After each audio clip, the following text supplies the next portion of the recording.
Hello, ജിജുമാസ് kitchen ട്രിക്സിൻ്റെ പുതിയൊരു വീഡിയോയിലേക്ക് എല്ലാവർക്കും സ്വാഗതം. അപ്പോൾ നമ്മൾ ഇന്ന് പറയാൻ പോകുന്നത് പച്ചക്കായ വെച്ചിട്ട് നമുക്ക് അവിയൽ ഉണ്ടാക്കാൻ വേണ്ടിയിട്ടുള്ള ഒരു രീതിയാണ്.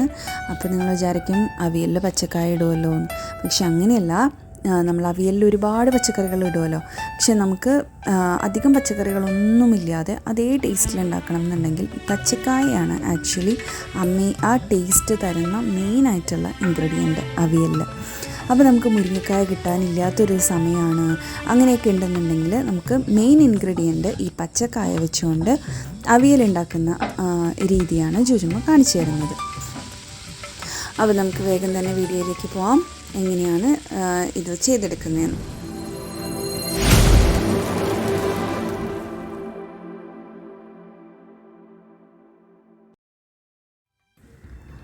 നമ്മളിവിടെ എടുക്കുന്ന പച്ചക്കറികളെന്ന് പറയുന്നത് പച്ചക്കായ, പിന്നെ അതുപോലെ തന്നെ അവിയലാകുമ്പോൾ നല്ല കളർഫുള്ളായിട്ടിരിക്കണമല്ലോ, പച്ച കളർ മാത്രമായിട്ട് പറ്റില്ലാത്തതുകൊണ്ട് നമ്മളിവിടെ ക്യാരറ്റ് എടുക്കുന്നുണ്ട്, അതുപോലെ തന്നെ പൊട്ടറ്റോ എടുക്കുന്നുണ്ട്.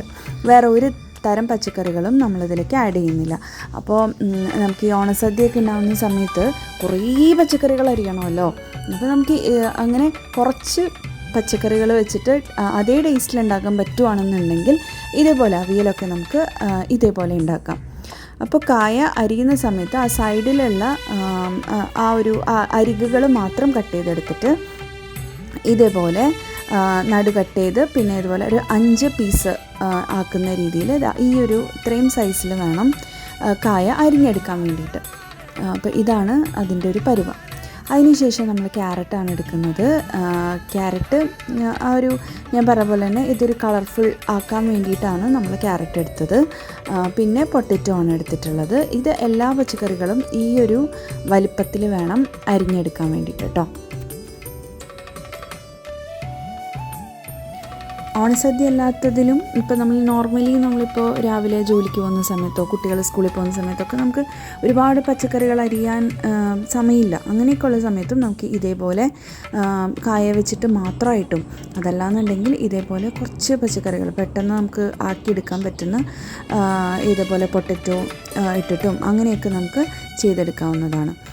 അങ്ങനെ പച്ചക്കറികളെല്ലാം അരിഞ്ഞു കഴിഞ്ഞിട്ടുണ്ട്. അതിനുശേഷം നമ്മൾ ചെയ്യുന്നത് ഇതുപോലൊരു കടായി വെച്ചിട്ട് അതിലേക്ക് മുളക് പൊടിയും അതുപോലെ തന്നെ മഞ്ഞൾപ്പൊടിയും ഇട്ട് കൊടുക്കാം.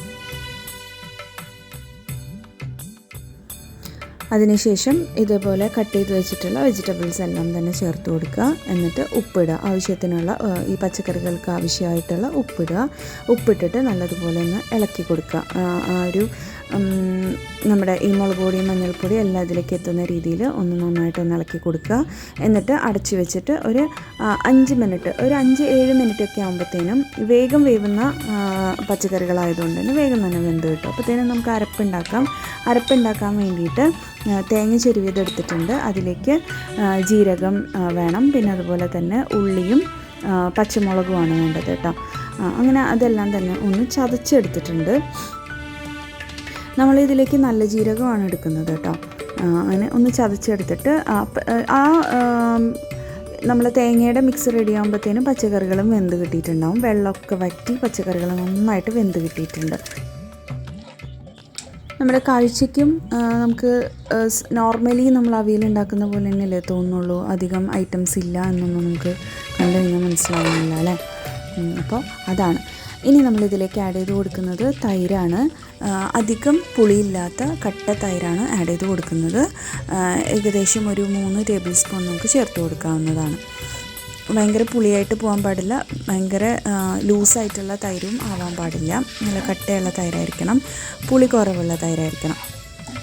അങ്ങനെ അത് ചേർത്ത് കൊടുത്തിട്ടുണ്ട്. അത് നന്നായിട്ടൊന്ന് മിക്സ് ചെയ്ത് കൊടുക്കുക. എന്നിട്ട് ആ തേങ്ങയുടെ മിക്സ് നമ്മൾ ചെയ്ത് വെച്ചേക്കുന്നതും കൂടെ ഇട്ട് കൊടുക്കുക. പലരും ഇതുപോലെ തേങ്ങയുടെ മിക്സ് അരച്ച് ചേർക്കുന്ന കണ്ടിട്ടുണ്ട്. അരച്ച് ചേർക്കരുത്, ഇതുപോലെ ചതച്ച് ചേർക്കാനേ പാടുള്ളൂ. കാര്യം അവിയലിൻ്റെ കൺസിസ്റ്റൻസി എന്ന് പറയുന്നത് ഇതാണ്, ഡ്രൈ ആയിട്ടുള്ളൊരു പരുവാണ്. അപ്പോൾ നമ്മൾ അരച്ച് ചേർക്കുന്ന സമയത്ത് അവിയൽ ഇത്തിരി ലൂസായി വെള്ളം പോലെ പോകും. അങ്ങനെ ഉണ്ടാവാതെ ഇതേപോലെ ഒന്ന് നല്ല ഡ്രൈ കൺസിസ്റ്റൻസി, ഒരു ജ്യൂസി കൺസിസ്റ്റൻസി ആയിട്ട് എടുക്കാൻ ശ്രദ്ധിക്കണം. പിന്നെ നമ്മൾ 1 ടീസ്പൂൺ പഞ്ചസാര ചേർത്ത് കൊടുക്കുന്നുണ്ട്. അത് ഇതിൻ്റെ ടേസ്റ്റ് ഒന്ന് ബാലൻസ് ചെയ്യാൻ വേണ്ടിയിട്ടാണ്. ലാസ്റ്റ് നമ്മൾ ഫ്ലെയിം ഓഫ് ചെയ്യുന്ന സമയത്ത് കുറച്ച് വെളിച്ചെണ്ണയും കൂടെ ചേർത്ത് കൊടുക്കണം. ഒരു 3 ടേബിൾ സ്പൂൺ വെളിച്ചെണ്ണയും കൂടെ ചേർത്ത് കൊടുത്താൽ അവിയലിന് നല്ലൊരു ടേസ്റ്റ് കിട്ടും, നല്ലൊരു മണമായിരിക്കും. അങ്ങനെ ഇനി എല്ലാം കൂടെ നന്നായിട്ടൊന്ന് മിക്സ് ചെയ്തിട്ട് എടുക്കാം.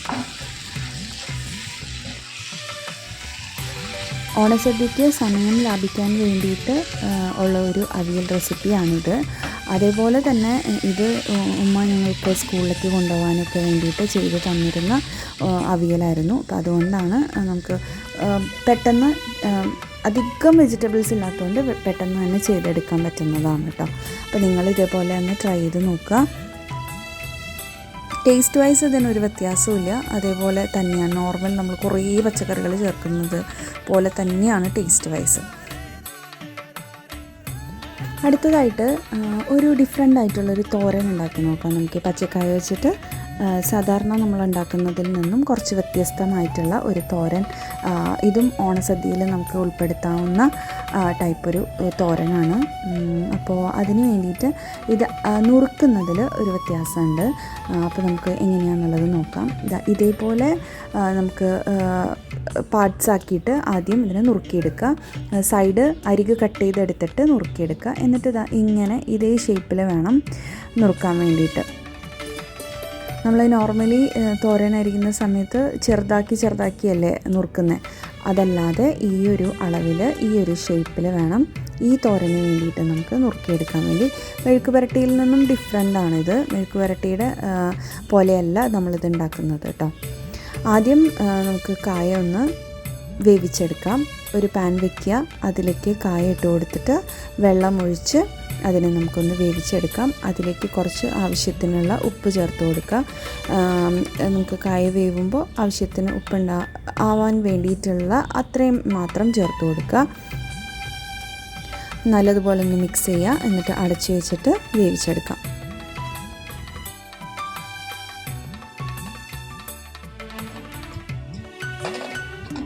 കായ വേവുന്ന സമയം കൊണ്ട് നമുക്കൊരു അരപ്പുണ്ടാക്കാം. ഈ അരപ്പിലേക്ക് വേണ്ടിയിട്ട് നമ്മൾ തേങ്ങ എടുത്തിട്ടുണ്ട്. നേരത്തെ എടുത്ത അതേ കൂട്ടാണ് കേട്ടോ. തേങ്ങയും ഉള്ളിയും അതേപോലെ ജീരകവും പച്ചമുളകും. ഒരു 4-5 പച്ചമുളക് എടുക്കാം. ഉള്ളി ഇത്തിരി അധികം എടുക്കാം. പിന്നെ ജീരകം ഒരു 1/2 ടേബിൾ സ്പൂൺ ജീരകം എടുക്കാം. എന്നിട്ട് അത് ഒന്ന് ചതച്ചിട്ട് അതെടുത്ത് വയ്ക്കുക. ആ സമയം കൊണ്ട് ഇതേ കായ വെന്ത് കിട്ടിയിട്ടുണ്ടാവും. നല്ലതുപോലെ വെന്ത് ആ വെള്ളമൊക്കെ ഒന്ന് നമ്മൾ ഒഴിച്ച വെള്ളമൊക്കെ ഒന്ന് വറ്റി ഈ ഒരു പരുവത്തിലായിട്ടുണ്ട്. അങ്ങനെ നമ്മൾ അടുത്തൊരു പാൻ വെച്ചിട്ട് അതിലേക്ക് വെളിച്ചെണ്ണ ഒഴിക്കുക. വെളിച്ചെണ്ണ ഒഴിച്ചിട്ട് കടുക് പൊട്ടിക്കുക.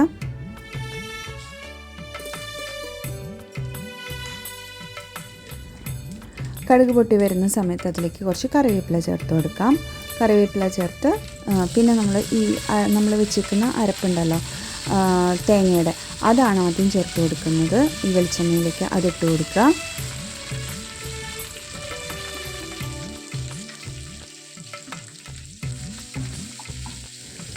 ഈ അരപ്പിനെ ആദ്യം നമുക്കൊന്ന് ഡ്രൈ ആയിട്ട് എടുക്കണം. നന്നായിട്ടൊന്ന് മിക്സ് ചെയ്ത് ഒന്ന് മുരിഞ്ഞ് വരണം ഈ ഒരു അരപ്പ്. അതാണ് പരുവം.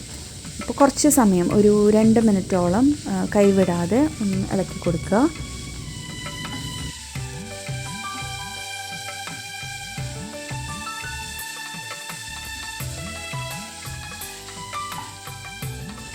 ഇപ്പോൾ അത് നന്നായിട്ട് അതിൻ്റെ വാട്ടർ കണ്ടൻറ്റൊക്കെ ഒന്ന് പോയി നന്നായിട്ട് ഡ്രൈ ആയിട്ട് വന്നിട്ടുണ്ട്. ആ സമയത്ത് നമ്മൾ വേവിച്ച് വെച്ചിട്ടുണ്ടായിരുന്ന കായ അതിലേക്ക് ചേർത്ത് കൊടുക്കാം. കായ ഇട്ടിട്ട് നന്നായിട്ട് മിക്സ് ചെയ്ത് കൊടുക്കാം.